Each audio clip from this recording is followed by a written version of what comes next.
Sometimes, what you see in scary movies can resemble true horror travel stories, which is exactly what happened to me. When traveling to Banff to see the Canadian Rockies, my sister and I decided to stay at the Fairmont Banff Springs Hotel. The historic and famous luxury hotel opened in 1888 and looks like a beautiful haunted castle. I did some research online and learned that it indeed had a creepy haunted past.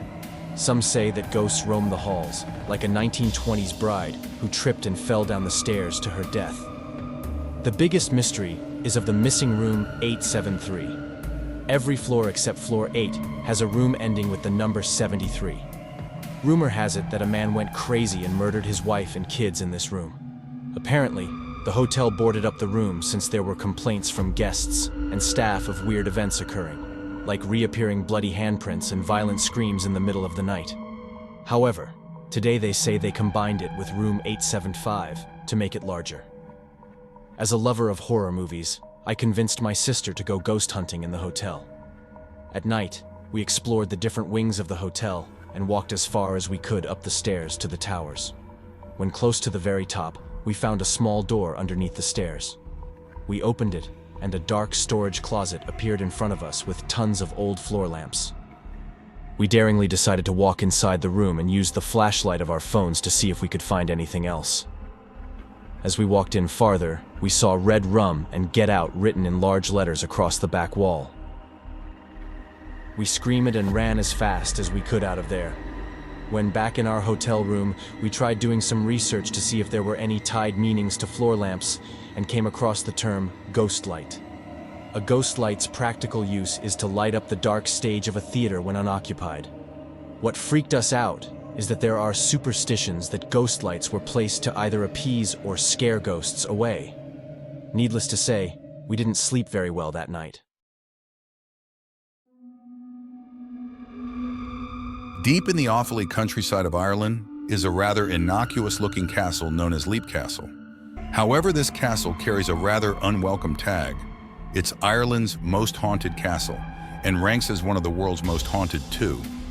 It doesn't appear like a tourist attraction, and even as I approached it, I imagined it wasn't. A caretaker-like character invited me in to visit. This was no caretaker though, it's Sean Ryan, the man who calls this place home, along with 50 ghosts apparently.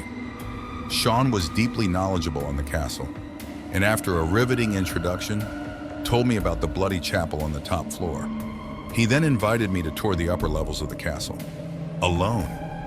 Armed with a torch, I climbed the dark spiral stairs to the room. It was here that brother slew brother many moons ago. The room was a shell and open to the elements. It would come as no surprise to anyone that this was a place where something terrible had happened. It was tangible in the air. Yet that wasn't what lingers in the mind from my visit. As I returned downstairs, Sean and I struck up another conversation.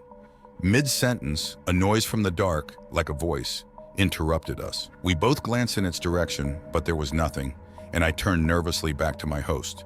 Instead of giving an explanation, he continued with his story, without even a mention of what happened, as a man who was used to strange sounds in the dark would. I never asked what it was, but I often do wonder, what was that noise I heard in the shadows of Ireland's infamous castle? Alas, I'll never know. I was house-sitting in the mountains of Colorado by myself when I was awoken at 1 a.m. by the sound of someone, or something, walking loudly outside and dragging something that sounded like a chain. As time went on, it got louder and more frequent, and then I heard whatever this thing was starting to run. I rang 911, but I was way out in the mountains. It took 45 minutes for them to arrive, and during that time, whatever was making the noises outside was getting louder and closer. The cops finally arrived and did a perimeter inspection. They found something unusual outside and called me out to take a look at it. A long drag mark in the gravel that they couldn't explain. They also heard something moving away from them in the forest when they did a second walk around outside.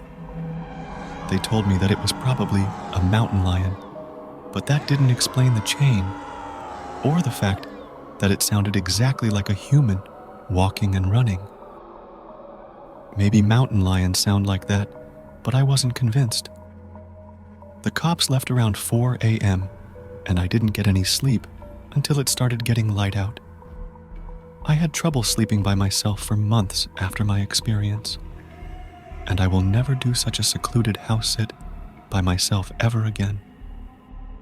It's been 4 years, but I still remember the absolute fear I felt, and I'm afraid that one day I will hear the footsteps and dragging again, and then I would know for sure that it wasn't a mountain lion or a human, but something unexplained. That is my greatest fear of all. I hope you found these stories as chilling and unsettling as I did. It's a stark reminder that sometimes reality can be stranger and more frightening than fiction. If you enjoyed these tales of suspense, make sure to hit that like button and subscribe for more spine-chilling content. This is your host, Nicholas Black. Until next time.